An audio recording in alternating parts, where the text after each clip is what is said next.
ഇന്ന് നമുക്ക് കയ്പില്ലാതെ നാരങ്ങ അച്ചാർ ഉണ്ടാക്കുന്നത് എങ്ങനെയാണെന്ന് നോക്കാം. ആദ്യമായി നമുക്ക് നാരങ്ങയുടെ കയ്പ് കളയാം. ഇതിനു വേണ്ടി ആദ്യം വെള്ളം അടുപ്പത്ത് വെച്ച് അതൊന്ന് തിളച്ച് വരുമ്പോഴത്തേക്ക് അതിലേക്ക് നമുക്ക് നാരങ്ങ ചേർക്കാം. ഇനി ഒരു 5 മിനിറ്റ് തിളപ്പിക്കാം.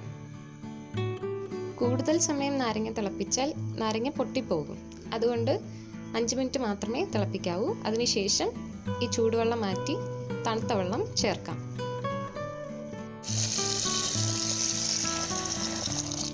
ഇനി 6-7 ദിവസം രാവിലെയും വൈകുന്നേരവും വെള്ളം മാറ്റി പുതിയ വെള്ളം ചേർക്കാം.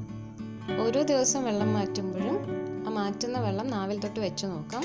അപ്പോൾ ഓരോ ദിവസം കഴിയുന്തോറും ഗ്രാജുവലായിട്ട് അതിൻ്റെ കയ്പ് മാറി വരുന്നത് നമുക്ക് അറിയാൻ പറ്റും. അതോടൊപ്പം തന്നെ നാരങ്ങയുടെ തൊലി കട്ടി കുറഞ്ഞു വരികയും ചെയ്യും.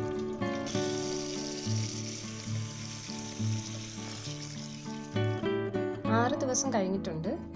ഈ വെള്ളം തൊട്ട് നാവിൽ വയ്ക്കുമ്പോൾ അതിന് കയ്പുണ്ടോ ഇല്ലയോ എന്നറിയാം. കയ്പുണ്ടെങ്കിൽ ആവശ്യമെങ്കിൽ ഒരു ദിവസം കൂടെ വെള്ളത്തിലിട്ട് വയ്ക്കാവുന്നതാണ്. ഇനി നമുക്ക് ഈ വെള്ളം തെളിച്ച് കളഞ്ഞ് നാരങ്ങ നന്നായിട്ട് കഴുകിയെടുക്കാം. ഇനി ഈ നാരങ്ങ ഒരു 3 മണിക്കൂർ സമയത്തേക്ക് വെയിലത്ത് വെച്ച് ഈർപ്പം കളഞ്ഞെടുക്കാം. ഒരു 3 മണിക്കൂറിന് ശേഷം നാരങ്ങ നന്നായി ഉണങ്ങി അതിലെ ഈർപ്പം മാറിയിട്ടുണ്ട്. ഇനി ഇതിനെ ചെറുതായി അരിഞ്ഞ് ഉപ്പിട്ട് വയ്ക്കാം. ഇതുപോലെ അരിഞ്ഞ് കുരു എടുത്ത് മാറ്റാം. നാരങ്ങയുടെ കുരു അതിലിരുന്നാൽ ഇതിൽ കയ്പുണ്ടാവും.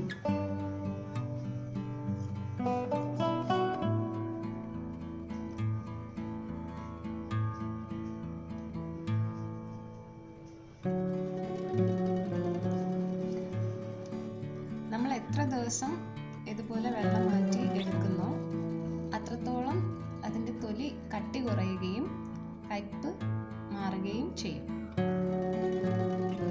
ഇതിപ്പോൾ ചെറിയ നാരങ്ങ ആയതുകൊണ്ട് നമ്മൾ 4ആയിട്ട് കട്ട് ചെയ്തു. വലിയ നാരങ്ങയാണെങ്കിൽ ഒരു 8ആയിട്ട് കട്ട് ചെയ്യും. ഇനി ഒരു 10 അല്ലി വെളുത്തുള്ളി 2ആയി ഇതുപോലെ പിളർന്നെടുക്കാം. ഇനി നമ്മൾ അരിഞ്ഞു വെച്ചിരിക്കുന്ന നാരങ്ങയിലേക്ക് നമ്മൾ കട്ട് ചെയ്ത് വെച്ചിരിക്കുന്ന വെളുത്തുള്ളിയും ഒരു 2 വെളുത്തുള്ളിയുടെ വലിപ്പത്തിൽ കായവും ചേർക്കാം. ഇനി ഇതിലേക്ക് ഒരു 5-6 സ്പൂൺ ഉപ്പ് കൂടെ ചേർത്ത് നന്നായി മിക്സ് ചെയ്യാം.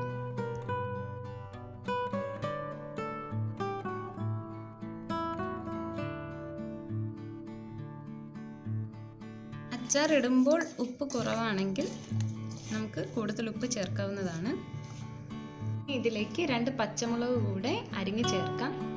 കാന്താരി മുളകാണ് നല്ലത്. പക്ഷേ ഇപ്പോൾ നമ്മുടെ കയ്യിൽ കാന്താരി മുളക് ഇല്ലാത്തത് കൊണ്ട് നമുക്ക് പച്ചമുളക് അരിഞ്ഞ് ചേർക്കാം.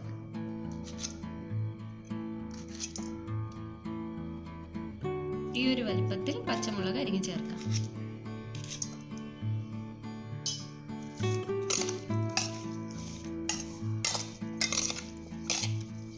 ഒരു ദിവസം മുഴുവന് നമ്മൾ ഈ നാരങ്ങ ഉപ്പും കായവും മുളകും ഇട്ട് വെച്ചിരുന്നു. 2-3 ദിവസം കൂടുതൽ ഇതുപോലെ ഉപ്പിലിട്ട് വെച്ചിരുന്നാലും നല്ലതാണ്. അതിൻ്റെ തൊലിയൊക്കെ കുറച്ചുകൂടെ സോഫ്റ്റ് ആയിട്ട് വരും. അച്ചാറിടാതെ ഇങ്ങനെ തന്നെ ഉപയോഗിക്കണം എന്നുള്ളവർക്ക് ഇതുപോലെ ഉപയോഗിക്കാം. ഇതിന് കയ്പൊന്നുമില്ല, നല്ല ടേസ്റ്റിയാണ്. അച്ചാറിടണം എന്നുള്ളവർക്ക് അച്ചാറാക്കി ഉപയോഗിക്കാം. നമ്മളൊരു 15 നാരങ്ങയാണ് എടുത്തിരിക്കുന്നത്. അതിന് വേണ്ടിയിട്ട് ഒരു 3 ടേബിൾ സ്പൂൺ മുളക് പൊടി, 1/2 ടീസ്പൂൺ ഉലുവാപ്പൊടി, 2-3 സ്പൂൺ വിനാഗിരി. ഇനി ഒരു 4-5 വെളുത്തുള്ളിയും ഒരു ചെറിയ പീസ് ഇഞ്ചിയും ചതച്ചത് 1 സ്പൂൺ. ഇനി നമുക്ക് പാത്രം അടുപ്പത്ത് വെച്ച് അതിലേക്ക് എണ്ണ ഒഴിച്ച് കടുക് പൊട്ടിക്കാം. നമ്മളിവിടെ എള്ളെണ്ണയാണ് എടുത്തിരിക്കുന്നത്. നാരങ്ങ ഉണ്ടാക്കുന്നതിന് എപ്പോഴും എള്ളെണ്ണ അഥവാ നല്ലെണ്ണയാണ് നല്ലത്. ഇതൊരു 3 ടേബിൾ സ്പൂൺ എള്ളെണ്ണയാണ് നമ്മൾ എടുത്തത്. ഇനി ഇതിലേക്ക് 3 തണ്ട് കറിവേപ്പില ചേർക്കാം. പച്ചമുളക് ചേർക്കാം.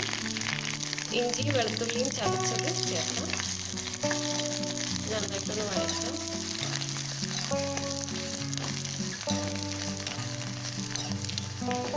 നല്ലെണ്ണ തിളയ്ക്കുമ്പോൾ ഇതുപോലെ പതഞ്ഞു വരും.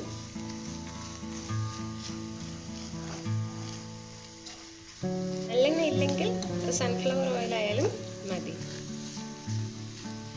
ഓഫ് ചെയ്തതിന് ശേഷം ഉലുവപ്പൊടിയും മുളക് പൊടിയും ഇതിലേക്ക് ചേർക്കാം. ഇതിലേക്ക് ആവശ്യത്തിന് ഉപ്പ് കൂടെ ചേർക്കാം. ഇനി ഇതിലേക്ക് 2 സ്പൂൺ വിനാഗിരി ചേർക്കാം. ഇനി തീ ഓൺ ചെയ്തതിന് ശേഷം നല്ലതുപോലെ വഴറ്റാം. ഇനി ഇതിലേക്ക് നമുക്ക് നാരങ്ങ ചേർക്കാം.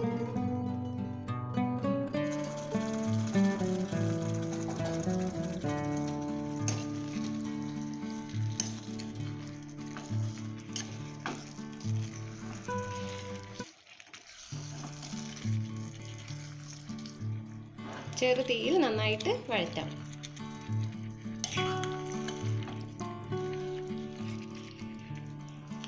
ഒരു 6-7 മിനിറ്റ് നന്നായിട്ട് അതിൽ ഇളക്കി കൊടുക്കാം.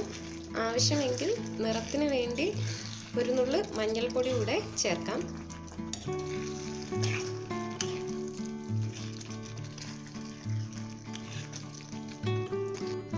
ഇനി ഇതിൽ ആവശ്യത്തിന് എരിവും ഉപ്പും ഒക്കെ ഉണ്ടോ എന്ന് നോക്കാം.